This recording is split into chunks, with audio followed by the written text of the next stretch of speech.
ਨਾਲ ਸਾਂਝੀ ਕਰਨੀ ਹੈ, ਜਿਸ ਵਿੱਚ ਗੁਰੂ ਸਾਹਿਬ ਨੇ ਫਰਮਾਇਆ ਕਿ ਪੁਰਾਤਨ ਸਮੇਂ ਵਿੱਚ ਜਾਂ ਅੱਜ ਦੇ ਸਮੇਂ ਵਿੱਚ ਅਗਰ ਕੋਈ ਰਾਜਾ ਹੈ ਤੇ ਉਹ ਕਿਸ ਕਾਰਨ ਕਰਕੇ ਰਾਜ ਭੋਗਦਾ, ਔਰ ਅਗਰ ਕੋਈ ਰਾਜਾ ਹੋ ਕੇ ਰਾਜਸੀ ਤਾਕਤ ਦਾ ਫਾਇਦਾ ਉਠਾ ਕੇ ਕਰਮ ਕਰਦਾ ਤੇ ਉਸ ਕਰਮ ਦਾ ਉਸ ਨੂੰ ਕੀ ਪ੍ਰਭਾਵ ਪ੍ਰਾਪਤ ਹੁੰਦਾ ਹੈ। ਮਹਾਰਾਜ ਨੇ ਇਸ ਸੰਬੰਧ ਵਿੱਚ ਲਿਖਿਆ ਹੈ, ਦਾਨੰ ਪਰਾ ਪੂਰਬੇਣ ਭੁੰਚੰਤੇ ਮਹੀਪਤੇ। ਪੂਰਬਲੇ ਕਰਮਾਂ ਦਾ ਦਿੱਤਾ ਹੋਇਆ ਦਾਨ ਉਹ ਰਾਜੇ ਭੋਗਦੇ ਨੇ, ਉਹਨਾਂ ਨੂੰ ਪ੍ਰਾਪਤ ਹੁੰਦਾ ਹੈ ਜਿਨ੍ਹਾਂ ਨੇ ਪੂਰਬਲੇ ਜਨਮ ਵਿੱਚ ਦਾਨ ਕੀਤਾ ਹੋਵੇ। ਤੇ ਪੁਰਾਤਨ ਯੁੱਗਾਂ ਵਿੱਚ ਦਾਨ ਕਰਨਾ ਇੱਕ ਬੜਾ ਵੱਡਾ ਧਾਰਮਿਕ ਕੰਮ ਸੀ, ਹੈ ਤੇ ਉਹ ਅੱਜ ਵੀ ਹੈ। ਪਰ ਮਹਾਰਾਜ ਨੇ ਇਸ ਪ੍ਰਥਾ ਆਪਣੀ ਵਿਚਾਰਧਾਰਾ ਦਿੱਤੀ ਹੈ, ਸਾਰਿਆਂ ਦਾ ਦਾਨ ਕਰਨ ਦਾ ਉਸ ਪ੍ਰਕਾਰ ਦਾ ਪ੍ਰਭਾਵ ਹੁੰਦਾ ਨਹੀਂ। ਗੁਪਤ ਦਾਨ, ਮੋਦ ਦਾਨ, ਸਿਮਰਤੀ ਦਾਨ, ਗਿਆਨ, ਮਾਇਆ, ਜ਼ਮੀਨ, ਧਨ, ਦੌਲਤ, ਸੰਪਦਾ, ਇਹ ਵੀ ਦਾਨ ਹੀ ਹਨ। ਕੁਝ ਦਾਨ ਐਸੇ ਨੇ ਜਿਹੜੇ ਦਾਨ ਰੂਪ ਵਿੱਚ ਨਹੀਂ ਬਲਕਿ ਕਹਿ ਦਿੱਤਾ ਗਿਆ ਉਹਨਾਂ ਨੂੰ, ਜਿਵੇਂ ਕੰਨਿਆ ਦਾਨ। ਇਸ ਨੂੰ ਦਾਨ ਕਿਹਾ ਨਹੀਂ ਜਾ ਸਕਦਾ ਕਿਉਂਕਿ ਇਹ ਦਾਨ ਹੈ ਹੀ ਨਹੀਂ ਹੈ। ਖੈਰ, ਮੈਂ ਵਿਸ਼ੇ ਤੋਂ ਅਲੱਗ ਨਾ ਹੋਵਾਂ, ਇਹ ਵਿਚਾਰ ਫਿਰ ਕਦੇ ਜਦੋਂ ਇਸ ਟੌਪਿਕ 'ਤੇ ਗੱਲ ਹੋਵੇਗੀ ਕਿ ਕੰਨਿਆ ਨੂੰ ਦਾਨ ਨਹੀਂ ਕੀਤਾ ਜਾ ਸਕਦਾ ਕਿਉਂਕਿ ਵਸਤੂ ਉਹੀ ਦਾਨ ਦਿੱਤੀ ਜਾਂਦੀ ਹੈ ਜੋ ਆਪਣੀ ਹੋਵੇ। ਕਿਸੇ ਇਨਸਾਨ ਨੂੰ ਇਨਸਾਨ ਦੂਸਰਾ ਦਾਨ ਕਰੇ, ਇਹ ਪਰੰਪਰਾ ਗੁਰਮਤਿ ਵਿੱਚ ਨਹੀਂ, ਬਰਾਬਰੀ ਦਾ ਵਿਸ਼ਾ। ਸੋ ਕਈ ਪ੍ਰਕਾਰ ਦੇ ਦਾਨ ਪ੍ਰਚਲਿਤ ਹੋ ਗਏ, ਲੇਕਿਨ ਰਾਜੇ ਮਹਾਰਾਜਿਆਂ ਦਾ ਇੱਥੇ ਜ਼ਿਕਰ ਆਇਆ ਕਿ ਦਾਨੰ ਪਰਾ ਪੂਰਬੇਣ ਭੁੰਚੰਤੇ ਮਹੀਪਤੇ। ਇਸ ਵਿੱਚ ਇੱਕ ਦਾਨ ਦਾ ਪਹਿਲੋਂ ਜ਼ਿਕਰ ਕਰਾਂ, ਉਹ ਹਾਲਾਂਕਿ ਨੈਗੇਟਿਵ ਰੂਪ ਵਿੱਚ ਹੈ, ਪਰ ਗੁਰੂ ਨਾਨਕ ਸਾਹਿਬ ਨੇ ਉਸ ਦਾ ਜ਼ਿਕਰ ਕੀਤਾ। ਮਾਝ ਕੀ ਵਾਰ ਵਿੱਚ ਮਹਾਰਾਜ ਦਾ ਇੱਕ ਬਚਨ ਹੈ ਜਿਸ ਵਿੱਚ ਗੁਰੂ ਸਾਹਿਬ ਨੇ ਲਿਖਿਆ ਕਿ ਸਹੰਸਰ ਦਾਨ ਦੇ ਇੰਦਰ ਰੋਆਇਆ, ਪਰਸਰਾਮ ਰੋਵੈ ਘਰ ਆਇਆ, ਅਜੈ ਸੋ ਰੋਵੈ ਭੀਖਿਆ ਖਾਏ, ਐਸੀ ਦਰਗਹਿ ਮਿਲੈ ਸਜਾਏ। ਰਾਜਾ ਅਜੈ, ਪੌਰਾਣਿਕ ਗਾਥਾ ਅਨੁਸਾਰ ਇਹ ਪ੍ਰਹਿਲਾਦ ਜੀ ਦੇ ਪੋਤਰੇ ਕਹੇ ਜਾਂਦੇ ਨੇ। ਤੇ ਭਿੱਖਿਆ ਇਹਨਾਂ ਨੇ ਦਾਨ ਵਿੱਚ ਦਿੱਤੀ, ਭਿਕਸ਼ਾ।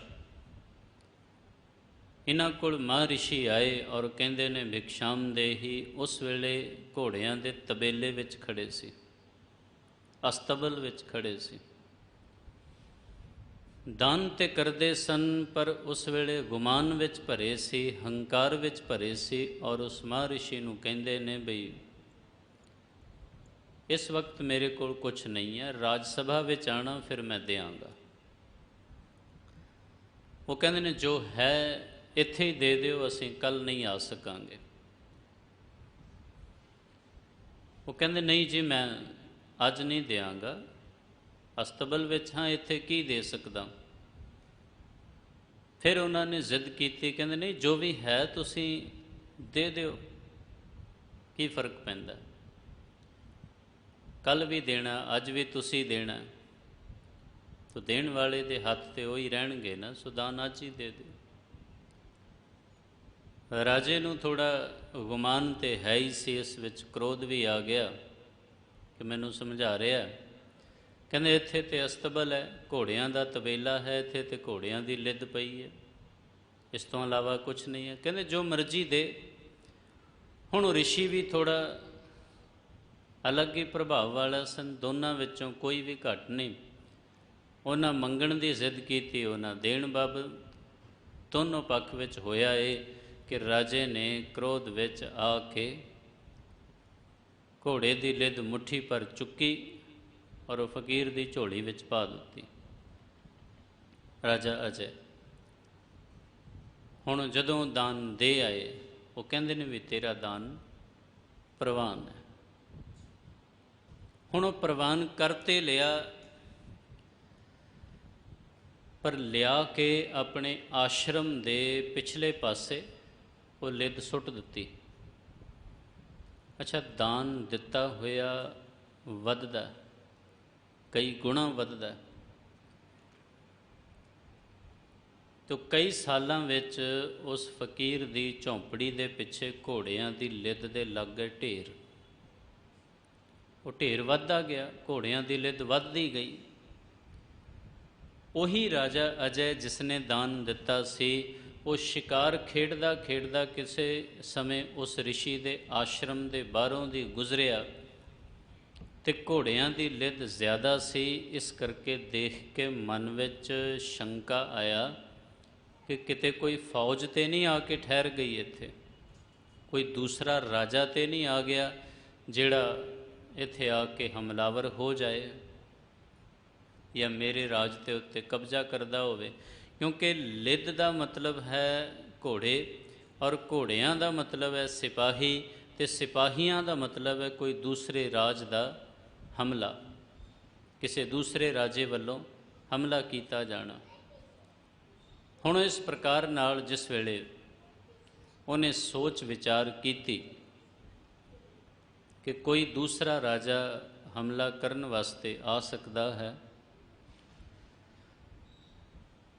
तो उन्हें जांच पड़ताल करवाई कि पता करो कि घोड़ियां की लिद इत्थे इतनी ज़्यादा किवें आई है। तो जदों इंज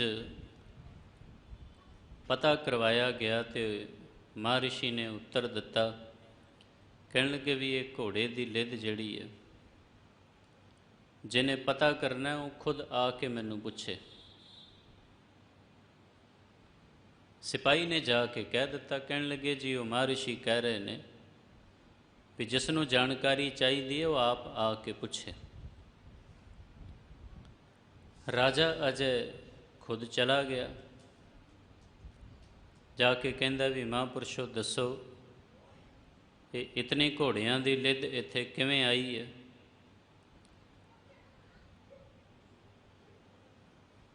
तो महर्षि कहण लगे, राजन तैनू तो पहचान लेना चाहिए है, क्योंकि अपनी वस्तु बंदा बड़ी छेती पछाणदा है। दूजे की वस्तु बेशक नहीं पछाणी जाती, पर अपनी हर चीज़ की कदर, अपनी हर चीज़ की पहचान इंसान नूं अक्सर हुंदी है। तो जदों इस प्रकार दे नाल उन्हें कहा भी अपनी वस्तु की पहचान हुंदी है, कहण लगे जी नहीं मैं नहीं पछाणिया। कहण लगे ये तेरा दिता होया दान है, जो मुट्ठी पर लिद मैनू दिती सी उही दिता होया दान है, और दान प्रफुल्लित हो रहा है, दिन पर दिन वध रहा। राजा अजय घबराए और बड़े शर्मिंदगी नाल कहण लगे भी ये तो दिता से दान सी, पर कुकर्म हो गया, पाप हो गया और वो भी वध रहा। तो ये कोई खत्म होने का उपाय दसो, कोई उपराला दसो, कोई कोशिश मैं करा। कहते कोशिश सिर्फ यही है भी तेरे दिते हुए दान नूं तैनूं ही प्राप्त करना पएगा, तैनूं ही मिलेगी, ये खानी पएगी। हुण जिस वेले राजा अजय ने ये वेख्या भी मैं ये लिद खावांगा फिर ही इसका निस्तारा होना, वो कहने लगा जी ये तो बड़ा औखा काम है भी लिद खानी पैनी है, कोई कृपा करो भी ਇਹਦਾ हल निकल जाए। जदों हल निकलन की गल की गई तो कहने लगे राजन एक उपाय हो सकता है, शहर के लोग तेरे शहर वासी अगर तेरी निंदा करन, तेरी बुराई करन, ते तेरी निंदा करके निंदा जिहदी भी हुंदी है उहदे पाप घटदे ने, ਤੇ ਜਿਸ ਵੇਲੇ ਤੇਰੀ ਨਿੰਦਾ ਹੋਏਗੀ, ਤੇਰੇ ਪਾਪ ਘਟਣਗੇ, ਤੇਰੇ ਹਿੱਸੇ ਦੀ ਇਹ ਲਿੱਦ ਨਿੰਦਕ ਦੇ ਮੁਖ ਜਾਂਦੀ ਰਹੇਗੀ। ਹੁਣ ਜਦੋਂ ਇਸ ਪ੍ਰਕਾਰ ਨਾਲ ਨਿੰਦਾ ਦਾ ਜ਼ਿਕਰ ਕੀਤਾ, ਕਹਿਣ ਲੱਗੇ ਵੀ ਲੋਕ ਤੇ ਬੁਰਾ ਉਦੋਂ ਆਖਣਗੇ ਜਦ ਮੈਂ ਕੁਛ ਬੁਰਾ ਕਰਾਂਗਾ, ਉਹਦੇ ਵਾਸਤੇ ਕੁਛ ਗਲਤ ਕਰਨਾ ਪੈਣਾ। ਬਸ ਇਸੇ ਤਰ੍ਹਾਂ ਰਾਜਾ ਅਜੈ ਨੇ ਕੀਤਾ। ਹਾਥੀ 'ਤੇ ਸਵਾਰ ਹੋ ਗਿਆ, ਸ਼ਰਾਬ ਪੀਣ ਲੱਗ ਗਿਆ, ਲੋਕਾਂ ਨੂੰ ਗਾਲਾਂ ਕੱਢਣ ਲੱਗ ਗਿਆ। ਆਉਂਦੇ ਜਾਂਦੇ ਰਾਹੀਆਂ ਨੂੰ ਕੁਝ ਪੱਥਰ ਰੱਖ ਲਏ ਉੱਤੇ, ਉਸਨੇ ਉਹ ਮਾਰਨ ਲੱਗ ਪਿਆ। ਤੇ ਜਦੋਂ ਬੁਰਾ ਭਲਾ ਬੋਲੇ ਤੇ ਸ਼ਹਿਰ ਦੇ ਸਾਰੇ ਵਾਸੀ ਕਹਿਣ ਵੀ ਰਾਜਾ ਪਾਗਲ ਹੋ ਗਿਆ, ਹੰਕਾਰ ਵਿੱਚ ਆ ਗਿਆ, ਬੁਰਾਈਆਂ ਦੇ ਵਿੱਚ ਗ੍ਰਸਤ ਹੋ ਗਿਆ ਹੈ। ਤੇ ਸਾਰੇ ਦੇ ਸਾਰੇ ਲੋਕ ਉਹਦੀ ਨਿੰਦਾ ਕਰਨ ਲੱਗ ਪਏ। ਸਾਰੇ ਜਦੋਂ ਬੁਰਾਈਆਂ ਕਰਨ ਲੱਗ ਗਏ ਤੇ ਉਹ ਲਿੱਦ ਦਾ ਢੇਰ ਘਟਦਾ ਗਿਆ। ਜਾ ਕੇ ਉਹਨੇ ਜਦੋਂ ਵੇਖਿਆ ਤੇ ਅੱਧੇ ਤੋਂ ਕੁਝ ਘੱਟ ਹੋ ਚੁੱਕਾ ਸੀ। ਤੇ ਉਹ ਕਹਿਣ ਲੱਗੇ, ਮਹਾਰਾਜ ਵੀ ਇਹ ਤੇ ਥੋੜ੍ਹਾ ਜਿਹਾ ਅੱਧਾ ਕੁ ਹੋਇਆ ਹੈ। ਕਹਿਣ ਲੱਗੇ, ਕੁਛ ਸ਼ਹਿਰ ਵਾਸੀ ਸ਼ਹਿਰੋਂ ਬਾਹਰ ਗਏ ਹੋਏ ਨੇ, ਤੇ ਸ਼ਹਿਰੋਂ ਬਾਹਰ ਹੋਣ ਕਰਕੇ ਜਦੋਂ ਵਾਪਸ ਆਉਣਗੇ ਫਿਰ ਤੇਰੀ ਉਹ ਵੀ ਨਿੰਦਾ ਕਰਨਗੇ, ਤੇ ਸਾਰਿਆਂ ਦੀ ਨਿੰਦਾ ਹੋਣ ਕਰਕੇ ਫਿਰ ਇਹ ਸਾਰਾ ਖਤਮ ਹੋ ਸਕਦਾ ਹੈ। ਕੁਛ ਦਿਨਾਂ ਬਾਅਦ ਉਹਨੇ ਫਿਰ ਇਸੇ ਪ੍ਰਕਾਰ ਨਾਲ ਇਸ ਕਰਮ ਨੂੰ ਦੁਹਰਾਇਆ। ਤੇ ਜਦੋਂ ਉਸ ਕਰਮ ਨੂੰ ਦੁਹਰਾਇਆ ਤੇ ਫਿਰ ਉਹਦੀ ਬੁਰਾਈ ਹੋਣ ਲੱਗ ਪਈ। ਤੇ ਜਦੋਂ ਦੁਬਾਰਾ ਉਸ ਦੇ ਕਰਮ ਨੂੰ ਦੁਹਰਾਇਆ ਗਿਆ, ਫਿਰ ਉਸ ਦੀ ਨਿੰਦਾ ਹੋਈ ਤੇ ਉਹ ਢੇਰ ਘਟ ਗਿਆ। ਉਹਨੇ ਜਾ ਕੇ ਫਿਰ ਚੈੱਕ ਕੀਤਾ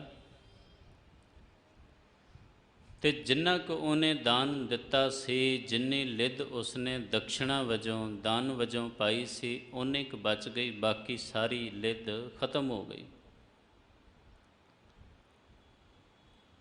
ਉਹ ਆ ਕੇ ਰਿਸ਼ੀ ਨੂੰ ਕਹਿਣ ਲੱਗਾ ਵੀ ਮਹਾਰਿਸ਼ੀ, ਅਗਰ ਇਸ ਦਾ ਵੀ ਕੋਈ ਹੱਲ ਨਿਕਲ ਜਾਏ ਨਾ ਤੇ ਮੈਂ ਆਪਣੇ ਧਨ ਭਾਗ ਸਮਝਾਂ, ਕੋਈ ਇਹਦਾ ਵੀ ਹੱਲ ਦੱਸ ਦਿਓ, ਇਹ ਮੈਨੂੰ ਨਾ ਖਾਣੀ ਪਵੇ। ਤੇ ਉਹ ਮਹਾਰਿਸ਼ੀ ਕਹਿਣ ਲੱਗੇ ਵੀ ਇਹ ਤੇਰਾ ਦਿੱਤਾ ਦਾਨ ਹੈ, ਤੈਨੂੰ ਖਾਣਾ ਪਏਗਾ। ਔਰ ਇਹ ਬਚ ਇਸ ਕਰਕੇ ਗਿਆ, ਕੋਈ ਇੱਕ ਤੇਰੇ ਰਾਜ ਵਿੱਚ ਐਸਾ ਜ਼ਰੂਰ ਹੈ ਜਿਹਨੇ ਤੇਰੀ ਨਿੰਦਾ ਨਹੀਂ ਕੀਤੀ। ਕੋਈ ਹੈ ਪ੍ਰਭੂ ਪਿਆਰਾ ਜਿਹਨੇ ਭਗਤੀ ਵਿੱਚ ਆਪਣਾ ਮਨ ਜੋੜ ਕੇ ਰੱਖਿਆ ਔਰ ਤੇਰੀ ਨਿੰਦਾ ਕਰਨ ਤੋਂ ਉਹਨੇ ਆਪਣੇ ਆਪ ਨੂੰ ਬਚਾਇਆ। ਇਸ ਕਰਕੇ ਇਹ ਹੁਣ ਤੇਰੇ ਹਿੱਸੇ ਵਿੱਚ ਹੀ ਆਏਗੀ। ਉਹ ਪਰੇਸ਼ਾਨ ਤੇ ਹੋਇਆ, ਪਰ ਉਹਨੇ ਪਤਾ ਕਰਵਾਇਆ ਕਿ ਆਖਿਰਕਾਰ ਕੌਣ ਹੈ ਜਿਸ ਨੇ ਮੇਰੀ ਬੁਰਾਈ ਨਹੀਂ ਕੀਤੀ, ਮੇਰੀ ਨਿੰਦਾ ਨਹੀਂ ਕੀਤੀ ਔਰ ਮੇਰਾ ਪਾਪ ਉਸ ਦੇ ਹਿੱਸੇ ਨਹੀਂ ਪਹੁੰਚਿਆ। ਇਸੇ ਲਈ ਕਿਹਾ ਜਾਂਦਾ ਵੀ ਨਿੰਦਾ ਨਹੀਂ ਕਰਨੀ ਚਾਹੀਦੀ, ਨਹੀਂ ਤੇ ਦੂਸਰੇ ਦੇ ਪਾਪ ਅਸੀਂ ਧੋਂਦੇ ਨਹੀਂ ਹਾਂ ਬਲਕਿ ਆਪਣੇ ਸਿਰ ਲੈਂਦੇ ਹਾਂ। ਜਦੋਂ ਕਿਸੇ ਦੀ ਵੀ ਬੁਰਾਈ ਕਰਾਂਗੇ ਤੇ ਉਸ ਦੀ ਬੁਰਾਈ ਕਰਕੇ ਅਸੀਂ ਉਸ ਦੇ ਪਾਪ ਆਪਣੇ ਸਿਰ ਲੈਂਦੇ ਹਾਂ। ਜੋ ਦੁੱਖ ਉਹਦੇ ਹਿੱਸੇ ਵਿੱਚ ਲਿਖਿਆ ਉਹ ਸਾਡੇ ਹਿੱਸੇ ਵਿੱਚ ਆ ਜਾਂਦਾ। ਵੀ ਨਿੰਦਾ ਕਰਕੇ ਜੇ ਲਿੱਦ ਦੂਸਰੇ ਦੇ ਹਿੱਸੇ ਵਿੱਚ ਚਲੀ ਗਈ ਤੇ ਉਹ ਤੇ ਫਿਰ ਹੋਰ ਬਾਕੀ ਦੇ ਕਰਮ ਤੇ ਬਹੁਤ ਮਾੜੇ ਨੇ। ਸੋ ਖੈਰ ਉਹਨੇ ਪਤਾ ਕਰਵਾਇਆ, ਇੱਕ ਬਜ਼ੁਰਗ ਮਾਤਾ ਸੀ, ਭਜਨ ਬੰਦਗੀ ਕਰਦੀ ਸੀ, ਨਾਮ ਸਿਮਰਨ ਵਿੱਚ ਜੁੜੀ ਰਹਿੰਦੀ ਸੀ।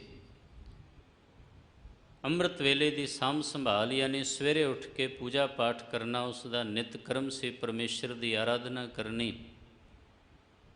ਸਾਧਨਾ ਵਿੱਚ ਲੀਨ ਰਹਿੰਦੀ ਸੀ, ਧਾਰਮਿਕ ਪ੍ਰਵਿਰਤੀ ਦੀ ਔਰਤ ਸੀ।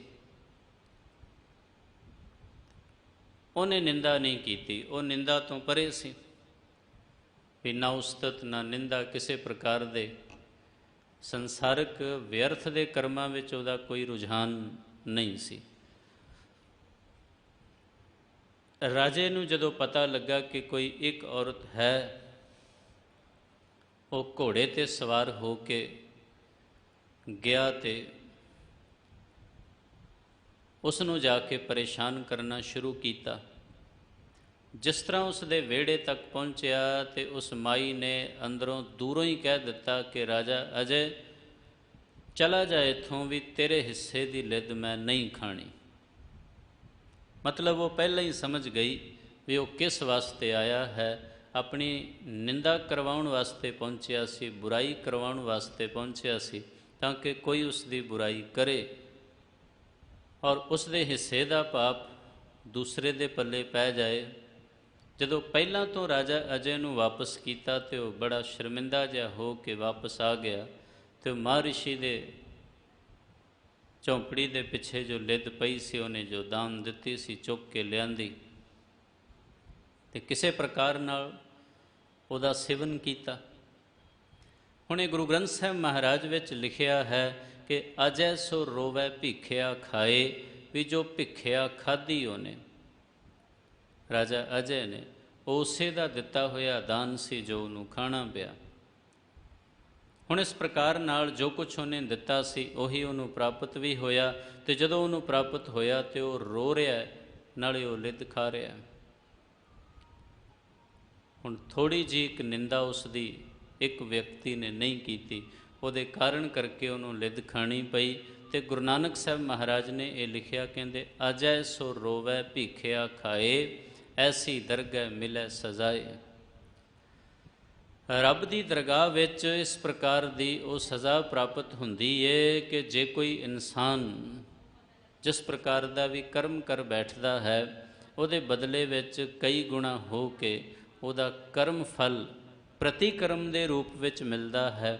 ਇਸੇ ਤਰ੍ਹਾਂ ਇਤਨੇ ਵੱਡੇ ਮਹਾਨ ਭਗਤ ਦੇ ਪਰਿਵਾਰ ਵਿੱਚੋਂ ਰਾਜਾ ਅਜੈ ਹੋਏ ਨੇ, ਪਰ ਉਹਨਾਂ ਨੂੰ ਵੀ ਆਪਣੀ ਦਿੱਤੀ ਹੋਈ ਭਿੱਖਿਆ ਲਿੱਦ ਉਹ ਖਾ ਕੇ ਹੀ ਆਪਣੇ ਪਾਪ ਦਾ ਨਿਸਤਾਰਾ ਕਰਨਾ ਪਿਆ।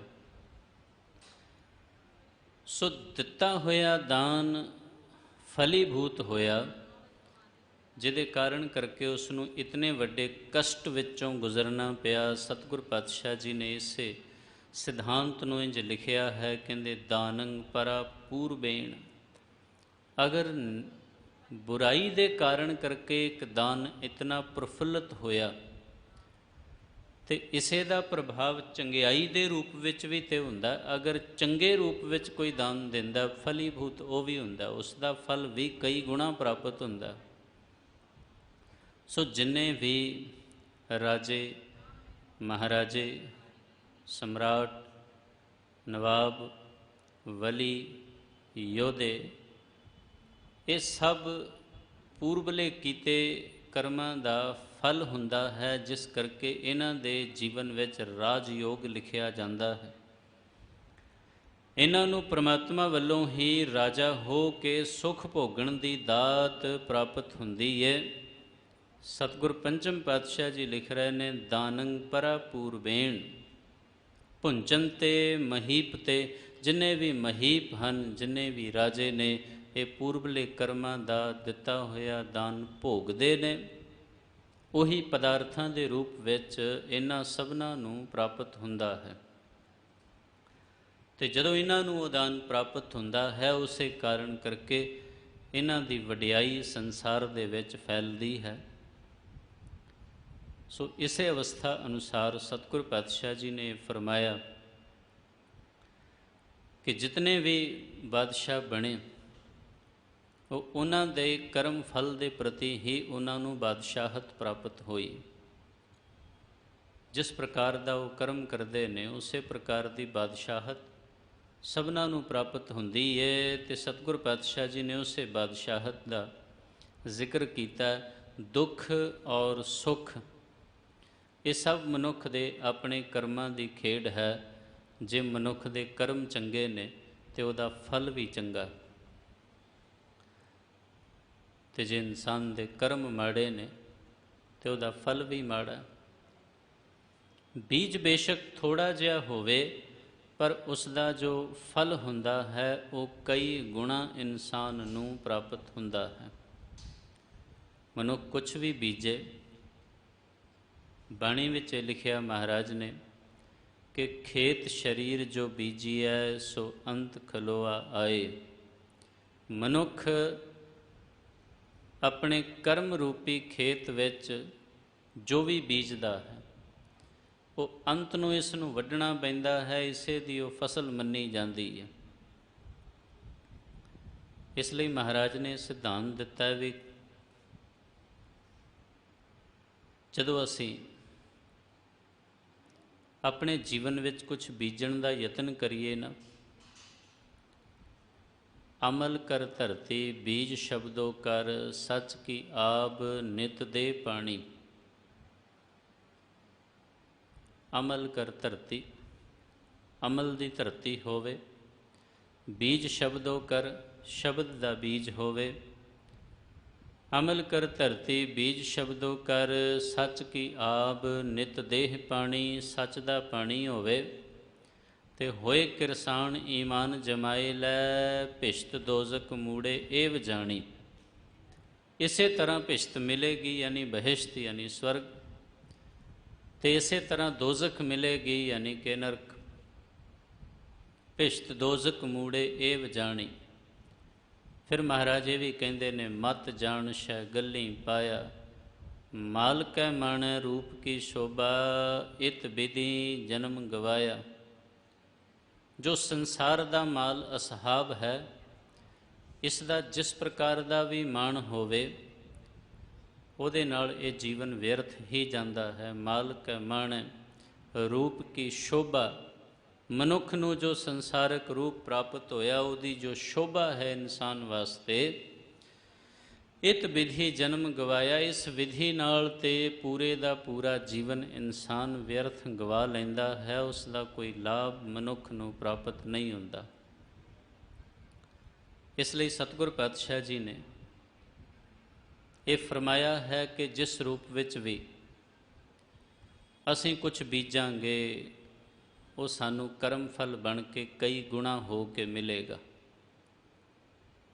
मनुख नूं ये अंदाज़ा भी नहीं कि कई बार एक बार दा बीजिया होया कर्म कई कई जन्मां तक मिलदा, कई कई पीढ़ियां तक मिलदा है।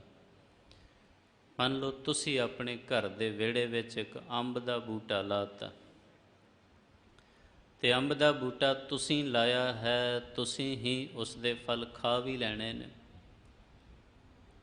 ते फिर जे तुहाडे तो बाद अगों बच्चे उसदे फल खाणगे, फिर तीसरी पीढ़ी तक भी अगर उत्थे वो रहिंदे ने ते उन्हां नूं फल प्राप्त होणगे। घर भावें वेच भी जाण पर जिन्हों दे के जाणगे फिर उहदे फल वो खावेगा। कई कई पीढ़ियां तक मनुख नूं वो बीजिया होया प्राप्त हुंदा रहिंदा। इसे तरह कई बार कुछ कर्म ऐसे ने जो इंसान एक बार करदा है, पर कई कई पीढ़ियां तक उसका फल उन्होंने प्राप्त हुंदा रहिंदा। प्रतीत तो हुंदा कि मनुख माड़ा कर्म कर रहा, फिर भी उन्होंने सुख प्राप्त हुंदा है, फिर भी राजा बन जाता है, फिर भी लोग बादशाह बन जाते हैं। दरअसल जितने भी राजे महाराजे बादशाह ये सब पूर्वले कीते हुए दान का, पूर्वले कीते हुए चंगे कर्म का फल भोगते हैं। इसे ਲਈ कुछ विद्वान ये लिखते हैं कि तपों राज ते राजों नरक। मनुख नूं तप साधना करके राज मिलता है, तो राज भोगण तो बाद इंसान नूं नरक मिलता है। क्योंकि जदों राज मिलता है ताकत आउंदी है, उहदा फिर गलत इस्तेमाल और उही मनुख नूं नरक विच लै के जांदा है। क्योंकि सत्ता दा नशा है भी मनुख नूं बाकी दे नशे ते सवेरे उतर जांदे ने ना, सत्ता दा नशा कई पीढ़ियां तक उतरदा नहीं, वो बनिया रहिंदा। इस कारण करके जिन्ने भी राजे महाराजे जिन्हां नूं सत्ता दा नशा चढ़िया, वो फिर कई पीढ़ियां तक उतरदा नहीं, जदों तक इंसान कब्र विच भी चला जाए। हुण राजे होण दा नशा ये वेख लो बई जिन्ने भी पुराने राजे महाराजे ने, ਉਹ ਸਾਰਿਆਂ ਦਾ ਨਸ਼ਾ ਇਸ ਪ੍ਰਕਾਰ ਨਾਲ ਰਹਿੰਦਾ ਵੀ ਹੁਣ ਅਸ਼ੋਕ ਹੋਇਆ ਹੁਣ ਤੋਂ 2300 ਸਾਲ ਪਹਿਲਾਂ, ਬਲਕਿ 2400 ਸਾਲ ਤੋਂ ਵੀ ਜ਼ਿਆਦਾ। ਫਿਲਹਾਲ ਇਸ ਵਕਤ ਅਨੁਸਾਰ 325 BC ਲਿਖ ਲਓ ਆਪ ਜੀ, 325 BC। 22 ਚੱਲ ਰਿਹਾ, 25 ਹੋਰ ਜੋੜੇ ਇਹਦੇ ਵਿੱਚ ਤੇ ਬਣੇ 47, ਤੇ 2347 ਸਾਲ ਪਹਿਲਾਂ ਸਿਕੰਦਰ ਹੋਇਆ, ਤੇ ਇਹਦੇ ਵਿੱਚ 50 ਸਾਲ ਘਟਾ ਦਿਓ, ਯਾਨੀ ਕਿ 2300 ਸਾਲ ਪਹਿਲਾਂ ਅਸ਼ੋਕ ਹੋਇਆ। ਤੇ ਜੋ ਨੋਟਾਂ ਤੇ 3 ਸ਼ੇਰਾਂ ਦੇ ਨਿਸ਼ਾਨ ਨਜ਼ਰ ਆਉਂਦੇ ਸਨ, ਉਹ ਸਮਰਾਟ ਅਸ਼ੋਕ ਦੇ ਹੀ ਦਿੱਤੇ ਹੋਏ ਨੇ, ਉਹਦੀ ਨਿਸ਼ਾਨੀ ਹੈ।